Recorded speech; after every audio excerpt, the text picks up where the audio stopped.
Hello everyone. तो इस video में हम बात करेंगे एफडीडीआई से अगर आप बीबीए करते हैं तो आपकी टोटल फीस कितने होने वाली है, क्योंकि बाकी सारे कॉलेजेस में ना बीबीए 3 साल का होता है और एफडीडीआई में 2024 में जो भी एडमिशन ले रहे हैं तो ये 4 साल का बीबीए कोर्स हो गया है। इसमें आपका इंक्लूडिंग एकोमोडेशन मैं बताऊंगी, स्कॉलरशिप आप कौन कौन से अप्लाई कर सकते हैं और फी कितना कंसेशन मिल सकता है आपको अगर आप इसमें एनरोल करते हो तो आप देख सकते हैं कि अगर आप नोएडा, हैदराबाद या चंडीगढ़ कैंपस से अगर एफडीडीआई में एडमिशन लेते हैं तो आपकी जो टोटल फीस है फर्स्ट सेमेस्टर की वो 1,23,800 होने वाला है। सेकेंड सेमेस्टर का 94,500 होने वाला है। और ये वाला चीज आपका कम और ज्यादा इसलिए हो रहा है क्योंकि आपका जो मेडिक्लेम और स्टूडेंट डेवलपमेंट फी है वो आपका पर एनम लगेगा। तो आपका एक सेमेस्टर में लग रहा है, एक सेमेस्टर में नहीं लग रहा है। तो आप देख सकते हैं चारों में, तो आपका अल्टरनेटिव जो भी सब है ना, सेमेस्टर 3 में आपका 1 लाख का है, सेमेस्टर 5 में 1 लाख का है और सेमेस्टर 7 में है, तो वो पर एनम लग रहा है। इसलिए वो जो आपका फीस है 6 to 7 thousand का जो वेरियंस है वो हर सेमेस्टर में आ रहा है, किसी में कम किसी में ज्यादा।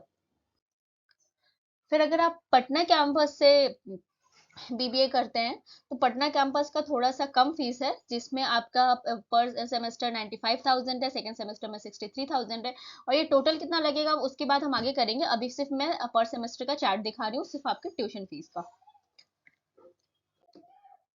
फिर बात करते हैं हॉस्टल चार्ज का। इसमें फूडिंग चार्ज इंक्लूडेड नहीं है। अगर आप पटना कैंपस से करते हैं तो पर सेमेस्टर 18,000 लगेगा। हैदराबाद और चंडीगढ़ कैंपस में अगर आप बीबीए करते हैं तो 24,000 लगेगा, और अगर नोएडा कैंपस है तो 30,000। और ये पर सिटी के हिसाब से वेरियंस कर रहा है क्योंकि वहाँ का अकोमोडेशन चार्ज कम ज्यादा हो रहा है, इस वजह से ये थोड़ा वेरियंस कर रहा है। तो अगर फूडिंग की बात करें तो वो इसमें इंक्लूडेड नहीं है। और पर सेमेस्टर जो होता है ना वो 6 महीने का होता है, तो आपका एक साल में 2 सेमेस्टर होता है, तो उस हिसाब से कैलकुलेट करके मैं आगे आपको बताने वाली हूँ। फिर फी कंसेशन की बात कर लेते हैं कि अगर आप जैसे किसी स्टेट से पर्टिकुलर है और कोई भी किसी भी तरह का अगर स्कॉलरशिप आपने अप्लाई नहीं किया हुआ है और आपको कोई हेल्प नहीं मिल रहा है तो आपको एफडीडीआई में 10% फी कंसेशन मिल जाएगा। और उसका भी क्राइटेरिया है कि आपका जो फैमिली इनकम है वो 8 लाख रुपीज से ज्यादा नहीं होना चाहिए, आप ओबीसी या ईडब्ल्यूएस कैटेगरी में होने चाहिए, और आपको अलग किसी भी जगह से स्कॉलरशिप नहीं होना चाहिए। तो फिर आप 10% फी कंसेशन के लिए एलिजिबल हो जाते हैं, जो आप एडमिशन के बाद वहां पे अप्लाई कर सकते हैं। फिर बात कर लेते हैं स्कॉलरशिप एंड लोन की। तो स्कॉलरशिप जैसे इस कॉलेज में अगर आप एडमिशन लेते हैं तो बहुत जगह से आपको बैंक अलग अलग टाइप का लोन दे देगा। जैसे कॉलेजेस में ना बहुत इशू आता है लोन पास करवाने में, तो इस कॉलेज में आपको इशू नहीं आएगा, बहुत इजीली ये लोग जो भी वेरिफिकेशन वगैरह ना पास कर देते हैं।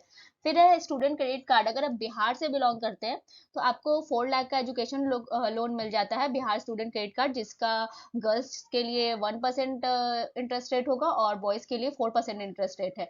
तो वो भी आप इजिली कर सकते हैं, क्योंकि मैं बिहार से थी, मैंने भी यही वाला लोन लिया था, और मेरे जितने भी वेल नोन है ना बिहारी, सब ने ये वाला लोन तो लिया ही था। इसका दूसरा ये फायदा है कि अगर आप बिहार स्टूडेंट क्रेडिट कार्ड लेते हैं ना, कोई भी आप स्कॉलरशिप अलग से बिहार से जो भी है उसके लिए अप्लाई करते हैं तो इसमें कोई भी इशू नहीं आता है कि ये वाला लोन अप्लाई है। फिर आता है स्टेट स्कॉलरशिप। अगर आप किसी अदर स्टेट से बिलोंग करते हैं तो आप अपने स्टेट का स्कॉलरशिप भी यहाँ पे अप्लाई कर सकते हैं।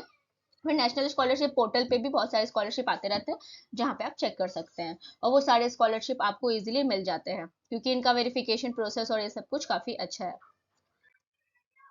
फिर बात करते हैं टोटल फी कैलकुलेशन की, जिसमें आपका अगर आप पटना में रहते हैं और तो आपका 18,000 लगता है। तो 18,000 के हिसाब से पूरे 8 सेमेस्टर का जो है, पूरे 4 साल का आपका खर्चा 1,44,000 आता है। तो हम मान के चले मैक्सिमम खर्चा अगर फूड का भी लेते हैं तो अगर उसको ही दुगना कर ले, वैसे 2,000 कम होता है बट हम उसमें ही इंक्लूड कर देते हैं कि दुगना लगेगा। तो अगर हम दुगना करते हैं तो आपका 2,88,000 पटना में लगेगा, चंडीगढ़ में 3,84,000 और नोएडा में 4,80,000, जिसमें आपकी ट्यूशन फीस है पटना की 5,82,000 और चंडीगढ़ और नोएडा की तो साथ ही है। तो टोटल में मैंने देखिए दिखाया है कि अगर आप पटना से करते हो तो आपको 8,70,600 पड़ेगा, चंडीगढ़ से 11,92,000, नोएडा से 12,88,000 पड़ेगा। लेकिन अगर आप किसी भी तरह का नहीं लेते और ईडब्ल्यूएस या फिर ओबीसी सर्टिफिकेट आपके पास है तो आपको 10% कंसेशन मिल जाता है। तो आफ्टर 10% कंसेशन जो आपका खर्चा होने वाला है टोटल वो होने वाला है 8,12,000 from Patna campus. Chandigarh campus से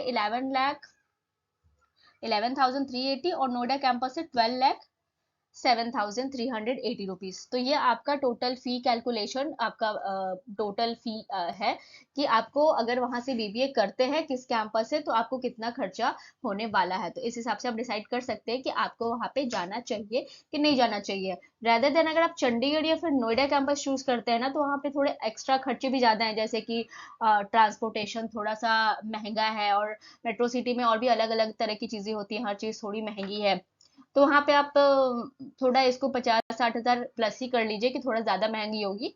बाकी वहां पे अपॉर्चुनिटीज भी ज्यादा हैं, ऐसा नहीं कह सकते। जैसे आपको इंटर्नशिप करना है, जॉब है, तो हर चीज वहां पे आपको ज्यादा अवेलेबिलिटी मिलती है, तो वहां पे फीस ज्यादा है, बट अपॉर्चुनिटीज भी ज्यादा है, तो आप वो सेलेक्ट कर सकते हैं उस हिसाब से। तो अगर चैनल अच्छा लगा हो तो प्लीज मेरे चैनल को सब्सक्राइब कीजिएगा, और फिर भी कोई क्वेरी हो तो नीचे कमेंट बॉक्स में बनाइएगा, मैं उसको जरूर सॉल्व करने की कोशिश करूंगी। Thank you.